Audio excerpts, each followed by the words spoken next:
Podcasts Band News FM.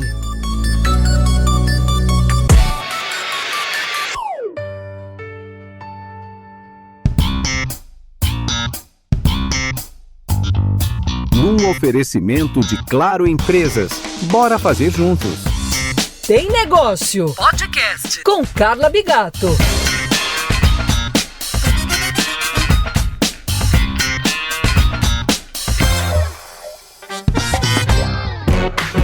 Seja bem-vinda, seja bem-vindo ao Tem Negócio. É o videocast da Band News FM que veio te ajudar a descomplicar o processo de empreender. Nosso conteúdo interessa a você que pensa em criar sua empresa, a você que já empreendeu, a você que está expandindo agora os negócios. Toda quinta-feira tem episódio novo, então fica ligado, fica ligada nas redes da Band News FM e também no nosso Instagram, @tem.negócio. Por lá a gente vai poder trocar ideia, receber a sua sugestão de quem seria legal a gente ouvir por aqui. Não esquece, @tem.negócio. Falando em Instagram, o convidado de hoje empreende em duas frentes. Uma é criando conteúdo para o Instagram a partir da outra empreitada que é... Nosso estúdio está florido hoje. A venda de flores, mas que contraditório e poético ao mesmo tempo, Fernando Fiore. Seja bem-vindo. Muito obrigado. Obrigado pelo convite. Estou muito feliz de estar aqui. Eu achei super legal a proposta de conversar sobre empreendedorismo. Agora eu estou bem no começo, né? Então eu acho que é uma perspectiva um pouco diferente que eu tenho tentado mostrar no Instagram também. Tem tudo a ver com o nosso Tem Negócio. Agora, Fiore, em italiano quer dizer? Flor. É um nome artístico, digamos assim, ou não? Você é um predestinado? Eu nasci como Fernando Fiore. Não sei se é predestinado. A minha escolha foi relacionada ao meu nome. Eu acho que nascer com esse nome sempre me fez me associar e me identificar de alguma forma com as flores. E eu puxei o nome do meu pai, mas a minha mãe é apaixonada por flores, né? Então, em ambos os lados da família, isso era muito presente, assim.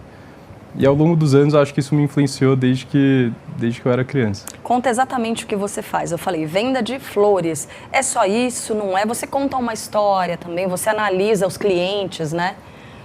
Hoje eu estou montando uma floricultura, então a gente está pré-lançamento do meu negócio, ao mesmo tempo que eu já estou compartilhando um pouco do meu trabalho através de buquês personalizados, arranjos sob encomenda, um evento ou outro, mas mostrando o lado do florismo e um pouco do empreendedorismo também, sem ter um negócio 100% estruturado, né? Então, a ideia é, logo menos,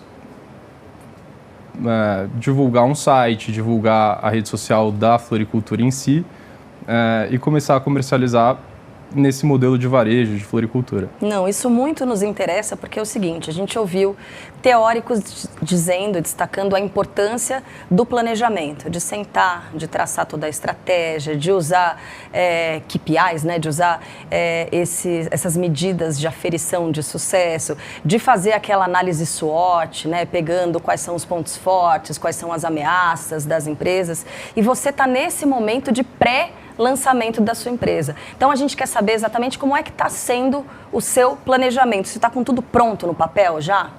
No papel, sim. Na verdade, antes de começar toda a empreitada, eu já tinha esse planejamento, né? Então, antes de eu decidir empreender, eu acho que parte do processo é você ter clareza na sua ideia, ter clareza em como você vai abordar isso, de que forma você quer se posicionar nesse mercado ou se diferenciar com o seu produto.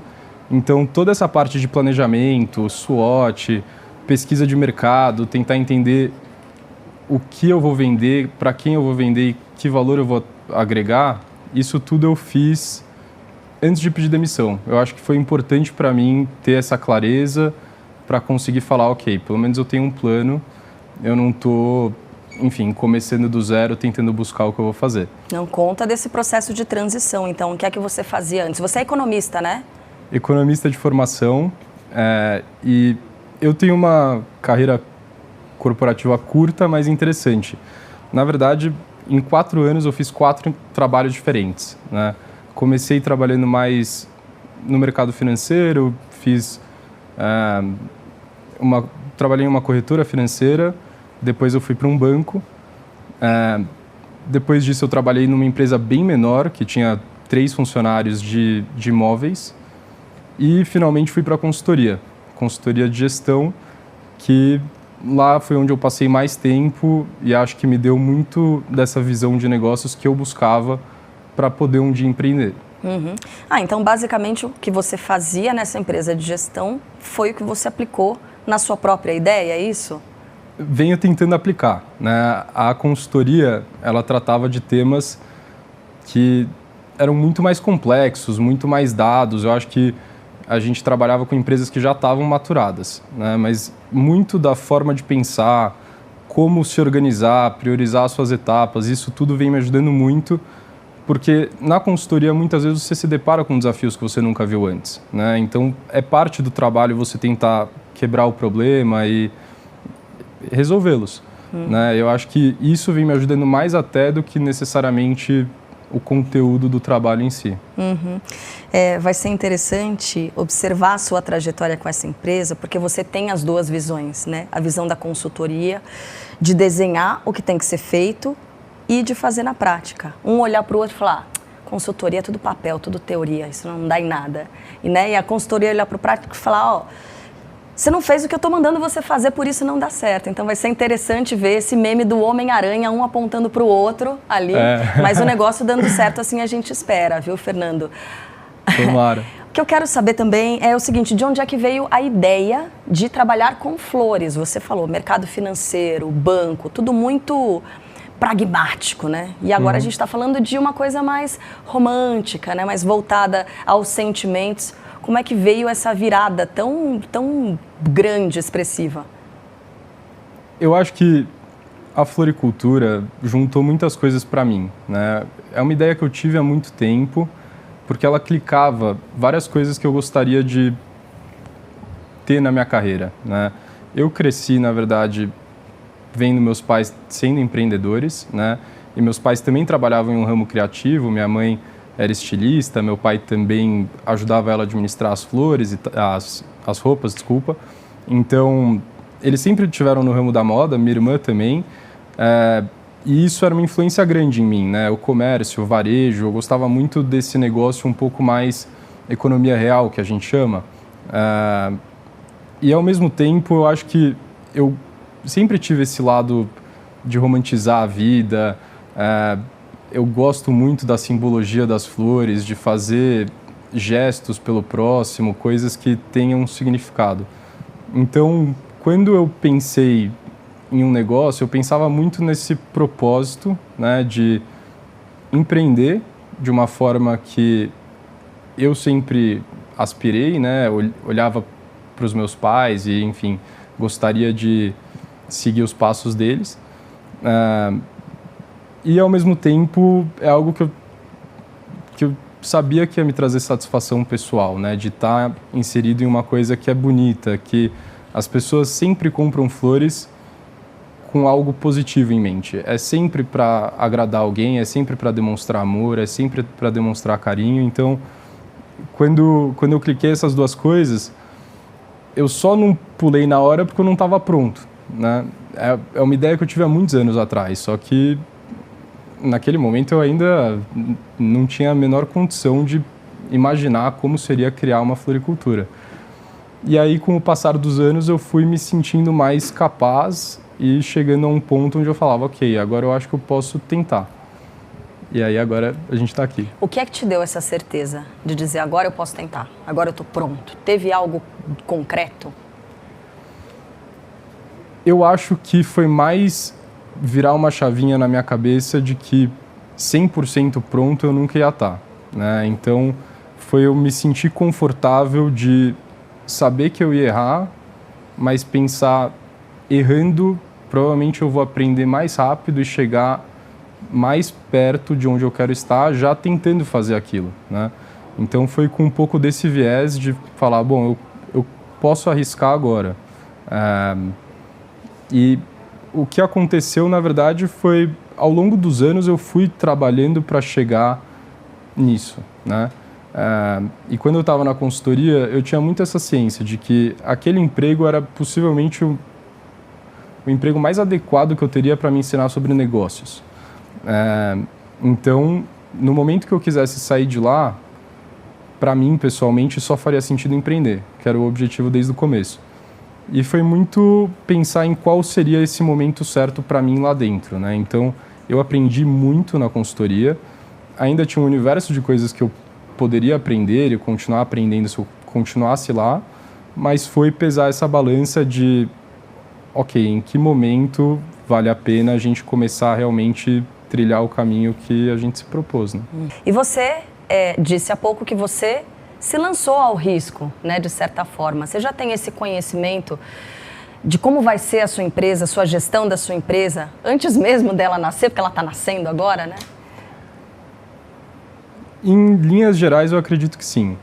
Acho que um dos motivos que eu me senti confortável para começar o negócio é porque eu entendo o modelo do varejo, né? Eu entendo o modelo da operação, eu conheço, em linhas gerais, as peças necessárias para fazer uma floricultura rodar. Eu acho que o desafio maior é entender para o meu caso específico, né? E isso é um trabalho que eu vou ter que fazer no dia a dia. Eu não acho que é um tiro 100% no escuro, mas com certeza é algo que ao longo do tempo eu vou, né, como todo empreendedor eu acho, ajustar, entender, ver qual é o problema. Mas eu imagino como a fioricultura vai vir a operar. Uhum. É tão legal esse programa, porque eu imagino que outros empreendedores estejam te assistindo agora e dizendo, nossa, lembra quando eu estava nessa fase de planejar, de colocar coisa, de sair do papel? Só que você já está numa fase anterior, que é de postar nas redes, você tem um perfil que faz isso, né, que vai mostrando o seu passo a passo, que vai mostrando o seu desenvolvimento. Isso já estava no projeto inicial também, essa ideia de postar nas redes o que vem acontecendo com você antes de a Fiori se lançar para o mundo? Tava. Antes, naquele momento onde eu estava no planejamento, né, eu acho que todo negócio ele precisa saber o que ele quer oferecer e para quem ele quer oferecer. Mas as pessoas também precisam saber que aquele negócio oferece aquilo, senão não tem como você gerir. E eu já vi esse exemplo em outros momentos, né? Hoje em dia, muitos empreendedores tomam essa abordagem de dar as caras nas redes sociais, falar sobre o negócio deles. E eu achei que era uma narrativa que não só ia me trazer essa possibilidade de espalhar a mensagem e falar, gente, estou abrindo uma floricultura, vai lançar logo, que eu acho que é importante, né? O meu produto, ele é perecível, então seria muito complicado lançar uma floricultura se ninguém soubesse que existem flores para serem vendidas, porque eu não teria como manter estoque. Eu acho que a minha ideia era realmente começar antes a gerar algum burbulho, né, das pessoas comentarem e saberem que quando eu lançasse, agora tem um produto, tem uma nova floricultura em São Paulo. Isso estava no planejamento e vem sendo muito mais legal e gratificante do que eu imaginava. Né? Eu achava que ia ser eu compartilhando a minha história, mostrando muito mais o lado do empreendedorismo e da construção de um negócio, que eu continuo mostrando, mas as coisas acontecem de jeitos, né, misteriosos. Com essa criação do Instagram, eu conheci muitas pessoas que eu não conhecia antes, já tive a oportunidade de fazer presentes para outras pessoas darem para os seus entes queridos, para suas mães, para suas namoradas. Fiz a decoração de um pedido de noivado, que foram coisas que eu não imaginava que estariam acontecendo, mas que tem sido muito gratificante, muito legal de estar fazendo parte desse momento para os outros também. Então, estava no plano e tem sido, assim, superado minhas expectativas. Mas é um tanto inovador, né? Eu não me lembro de alguma empresa que tenha lançado uma estratégia de comunicação assim tão orgânica antes do lançamento da empresa. Você se inspirou em alguém para fazer isso, em algum exemplo, ou é uma coisa que veio sua? Não dá para mentir, hein? Porque senão o pessoal vai colocar o print na... Eu diria que mais ou menos, né? O que eu vi de modelo dar certo antes eram influenciadores, em primeiro lugar, que lançavam um negócio e por já ter uma base de seguidores, já ter, enfim, algum, né, canal de comunicação, eles conseguiam impulsionar o negócio deles graças a isso. Então, esse exemplo a gente vê no Brasil, né? Hoje em dia tem algumas marcas que estão se destacando muito nesse modelo. Influenciadora que lança a linha de maquiagem e vai fazendo, né? Vai preparando toda a base antes para... Até usando como método de pesquisa, né? Muitas vezes.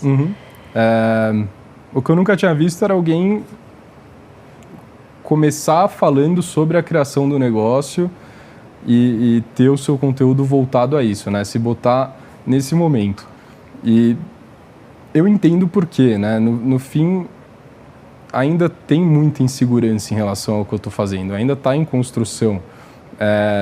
E tem muita coisa que, né, o jeito mais fácil talvez seria não falar para todo mundo o que eu estou fazendo, porque senão vira aquela pressão, aquela coisa. E isso eu realmente nunca tinha visto. Mas eu acho que eu pulei de cabeça, foi o que eu me propus a fazer. E no fim, a resposta que eu tenho recebido das pessoas tem sido tão positiva que eu não sei, é isso, né? Eu acho que está sendo muito legal ver pessoas falando que estão me acompanhando e que pensam em talvez fazer esse movimento no futuro.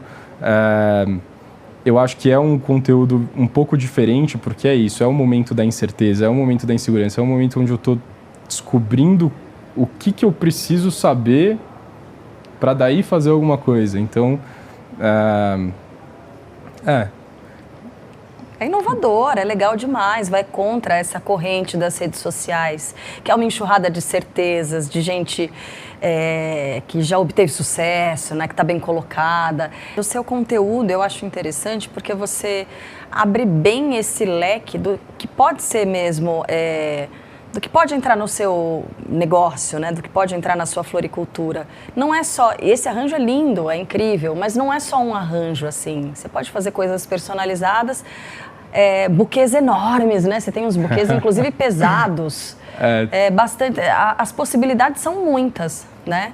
São muitas. Eu mesmo fiquei impressionado. Quanto mais eu pesquisava, mais eu via o universo, o tamanho do universo que são as flores, né? E acaba que a gente não tem tanta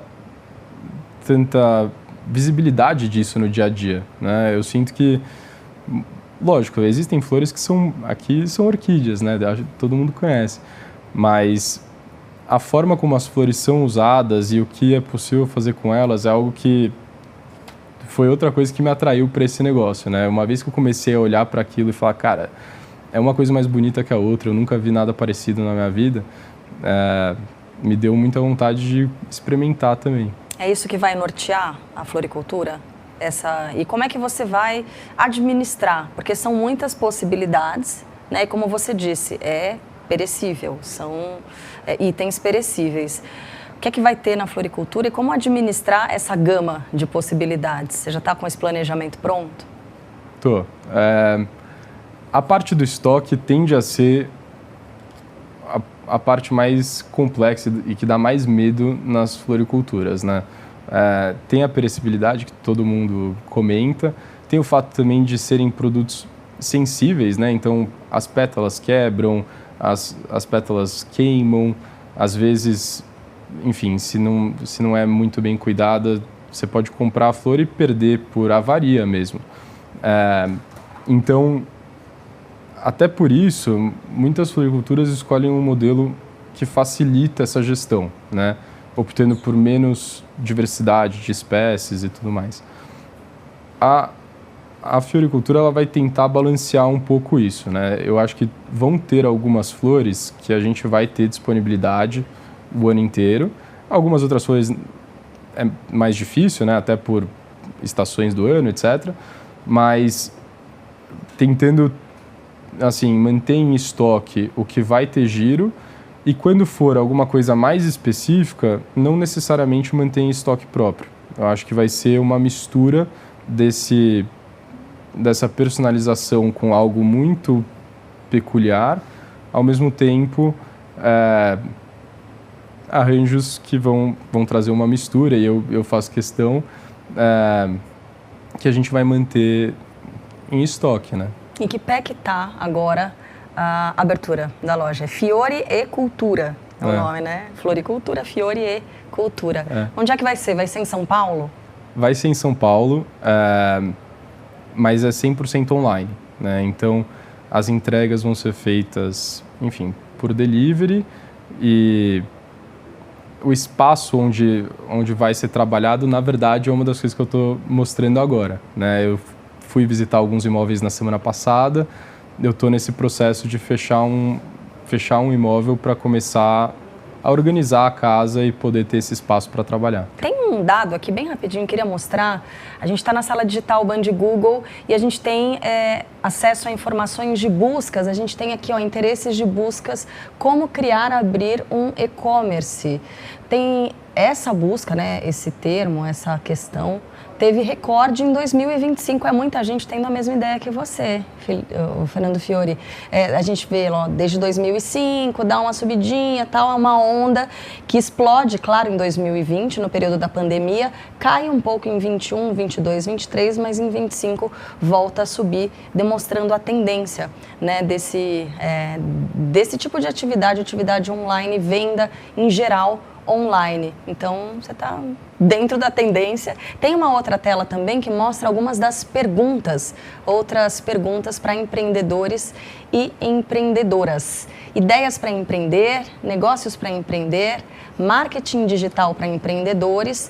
E aí, esses dois são interessantes, livros para empreendedores e filmes para empreendedores. Você, como tem essa cara de nova geração, né, a nova pegada dos empreendedores. Tem sugestão de filme para o pessoal que está acompanhando o Tem Negócio, para a gente encerrar, Fernando?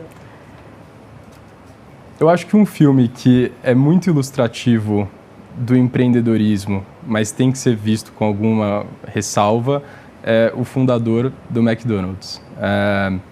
É um filme que mostra como a vontade de fazer dar certo e essa resiliência importam, né?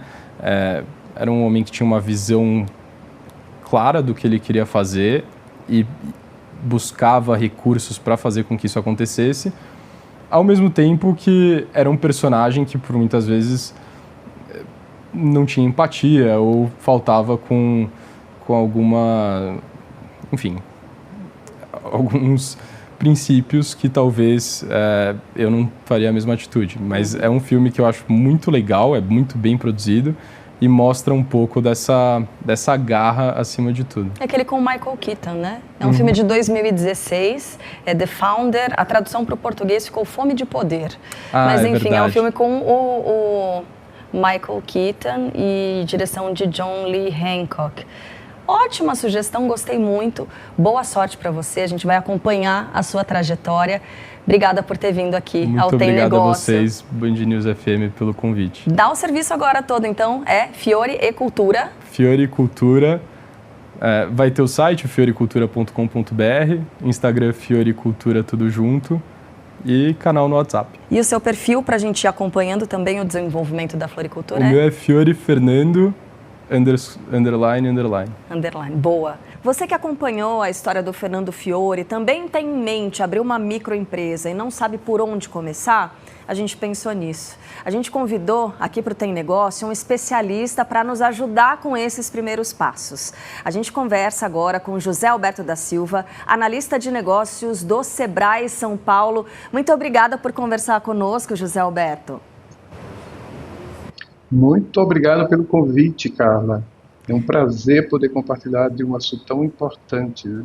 Olha, nós que agradecemos, porque aqui na sala digital nós temos acesso a dados, né? A nossa sala digital Band Google, nós temos acesso a alguns dados de buscas feitas no Google em torno da abertura de MEI. Vamos dar uma olhadinha aqui na tela e ele vai nos ajudar, então, a responder a essas perguntas. Vamos lá.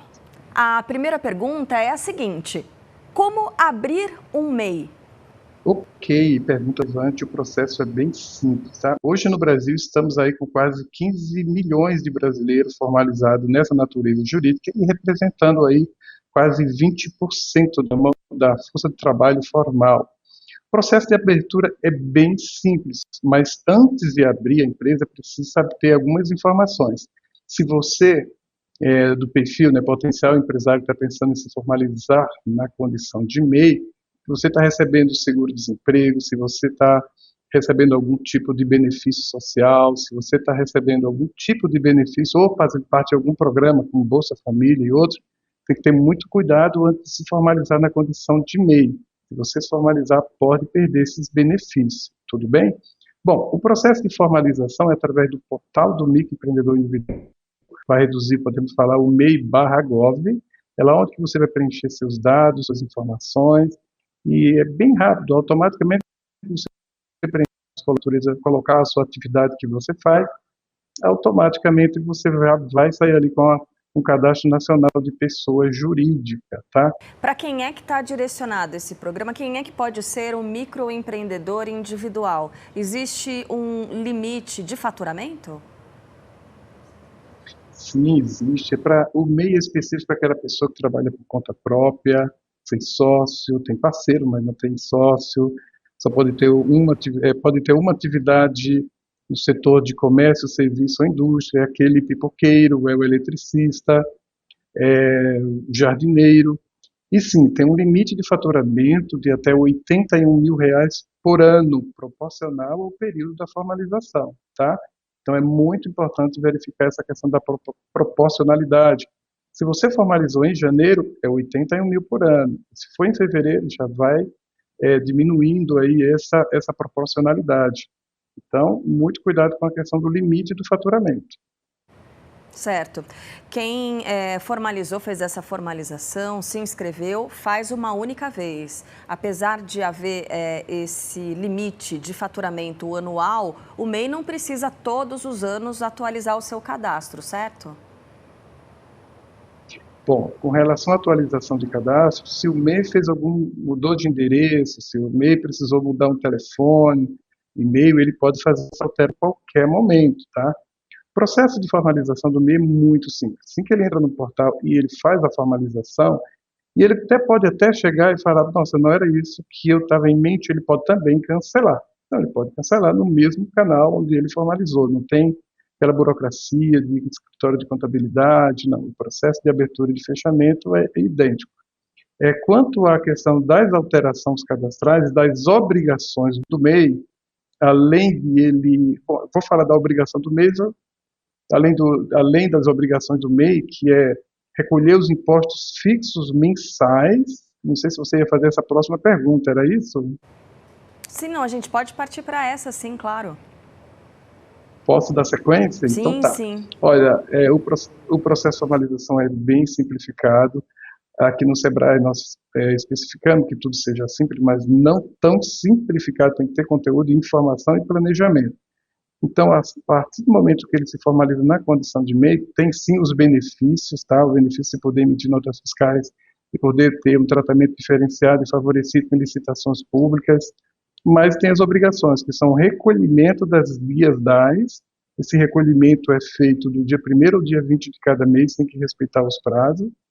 E esse recolhimento das guias DAS corresponde a 5% do salário mínimo para a sua previdência, R$5 de imposto sobre serviço e R$1 imposto de circulação de mercadoria e serviço, que é o ICMS. Esse recolhimento é fixo. Essa é a vantagem de ser microempreendedor, de você recolher o imposto mensal. Mas tem que recolher dentro do prazo para não perder os benefícios da Previdência, que são aposentadoria por invalidez, auxílio-doença, salário-maternidade, auxílio-reclusão, pensão por morte, respeitando aí a carência das últimas 12 contribuições em dia. Certo. E aí, bom, mais para frente, essa contribuição do MEI, ela se soma de um trabalhador que eventualmente já tenha trabalhado com carteira assinada, tem aquele número do trabalhador, essa contribuição se soma à anterior? Sim, soma sim. Levando em consideração o seguinte, aí que entra o lance do planejamento. Se o trabalhador anteriormente, ele recebia 2 ou 3 salários e a contribuição do MEI é para apenas um salário, talvez seja interessante ele manter lá a guia de recolhimento, né, o GPS, com aquele código específico para 2 ou 3 salários, e ter o MEI ali estratégico para manter o seu pequeno negócio, que a finalidade e a natureza jurídica do microempreendedor individual é para autônomo, para essa atividade empresária. Mas, se isso acontecer, talvez seja estratégico ele manter o recolhimento lá do GPS lá com 2 ou 3 salários, porque a aposentadoria do mês é apenas para um salário.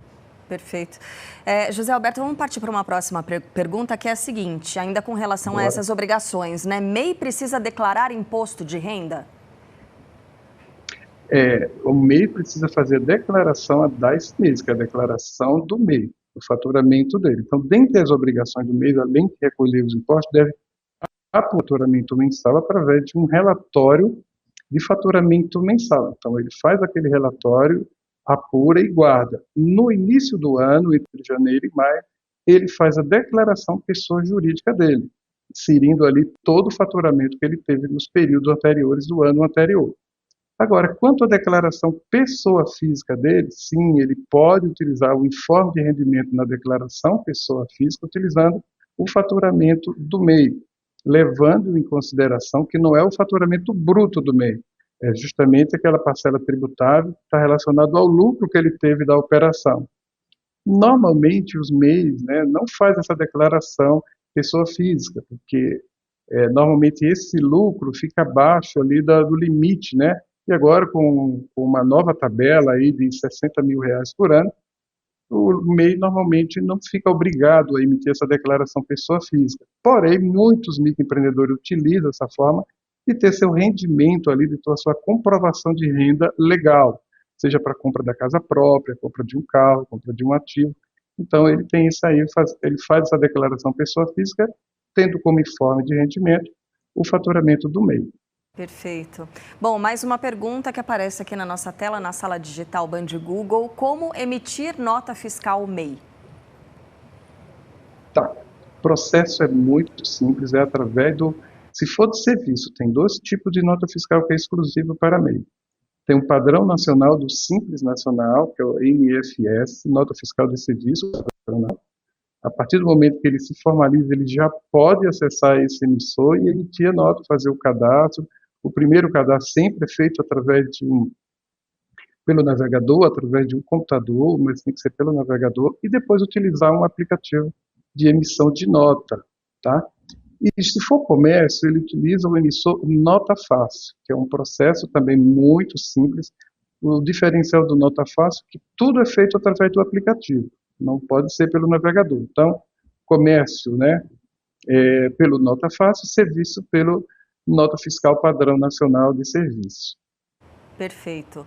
Mais uma pergunta que aparece aqui, você até falou brevemente, como cancelar o MEI? É pelo mesmo portal para fazer a abertura, né? Exatamente, o processo é muito simples. Tá? Lembrando que no período que ele cancelar, aquela DAS daquele período vai ser computada. Então ele vai recolher aquela DAS também. No processo de cancelamento, se tiver tudo em dia, não tiver nenhum débito, por isso que a gente reforça a questão do compromisso de recolher a guia de pagamento em dia, que no processo de cancelamento ele vai apurar, fazer uma declaração de extinção, apurando todos os débitos que se tiver, todas as DAS do período anterior.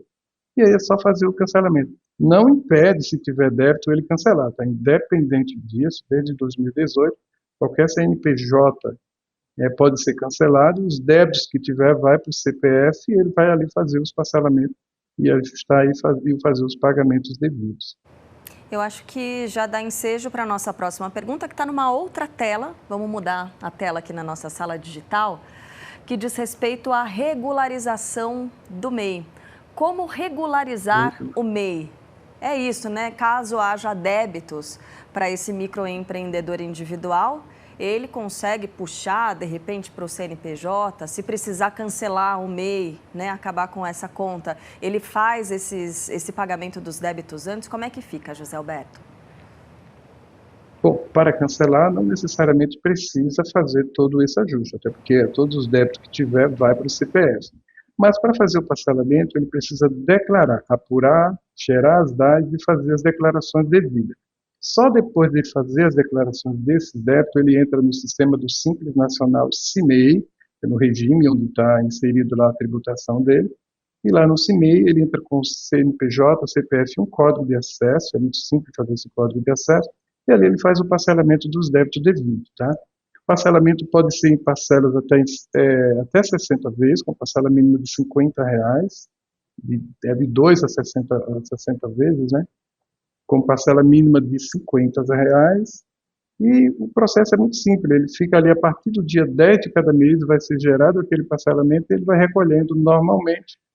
Outra vantagem do MEI, tá? Bem interessante, ele pode colocar todo o pagamento dele, todas as contribuições, recolhimento tributário em débito automático, tanto as recorrentes, que são do normal, ou de parcelamento, caso ele tenha.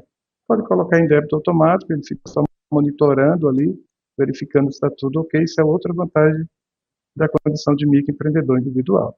Ótimo. Mais uma pergunta aqui na nossa tela, e provavelmente ela aparece ali no momento da abertura, né, da empresa. O que é capital social MEI? Tá. Esse é um investimento inicial, sabe? Para o microempreendedor individual, pode ser, vamos dar o exemplo de um motoboy. O motoboy adquiriu uma moto e faz executar o seu serviço. No capital social, ele coloca o valor daquela moto. Mas é bem democrático, não necessariamente ele precisa colocar o valor total daquela moto, ele pode colocar qualquer valor. Mas é como se fosse o investimento inicial, os ativos que ele tem, o que ele planejou para iniciar esse negócio, e ali lançar ali no capital social. Para encerrar, então, José Alberto, uma dúvida que é frequente porque ela aparece, né, aqui nas perguntas selecionadas na nossa sala digital, que é: servidor público pode ser MEI? Olha, vai depender do seu estatuto, né? Tem os militares, por exemplo, não pode ser MEI, não pode ter pessoa jurídica, e professor sim pode ter, mas tudo depende do seu estatuto. Então, o ideal é que ele vá na administração pública, no setor pessoal, e verificar se o estatuto dele, em função da atividade que ele exerce, permite eles abrir uma empresa, ter um CNPJ, mesmo que seja na condição de microempreendedor individual. O professor, ele pode prestar serviço sendo MEI? Digo assim, não um professor público, de uma escola pública, mas é um professor que dá aulas particulares de português, vamos colocar assim. Ele pode ser microempreendedor individual? Sim, com certeza. Pode, tem lá essa função de professor, instrutor de cursos gerenciais, professor de arte cênica, professor de cultura, com certeza, pode sim. Perfeito. Aqui na cidade de São Paulo tem mais de 400 atividades permitidas, né, para ser microempreendedor individual. Existe aí umas 20 atividades que sim, exigem o auto de licença de funcionamento e uma análise mais detalhada da prefeitura para permitir o exercício da atividade. Todas as informações estão no mesmo portal, então, imagino. Todas as informações estão no portal do Gov lá. É sempre antes de se formalizar, clicar assim, o que eu preciso saber antes de ser MEI. Aí tem lá as informações detalhadas, e eu sempre oriento, antes de a pessoa se formalizar na condição de passar no Sebrae, a gente aqui vai falar da importância do planejamento, e o planejamento, sim, planejamento estratégico, né? O planejamento é o lance das ações que nós vamos exercer, mas o estratégico é exclusivo para quem tem negócio. Perfeito. É um atendimento gratuito no Sebrae? Gratuito. O nosso serviço de apoio ao MEI nos escritórios do Sebrae, ele é bem amplo.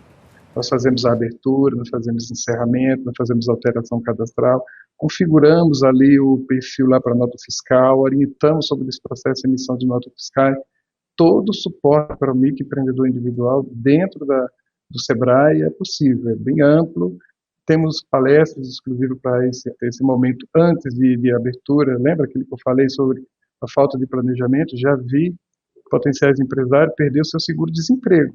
Abriu sem fazer um planejamento, sem buscar informação.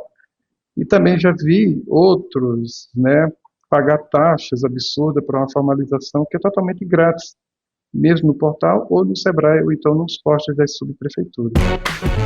Então, para ter uma consultoria dessa de qualidade confiável do Sebrae de graça, só passar em uma das unidades. Deixa eu agradecer demais José Alberto da Silva, analista de negócios do Sebrae em São Paulo. Valeu pelas informações, um abraço e até a próxima.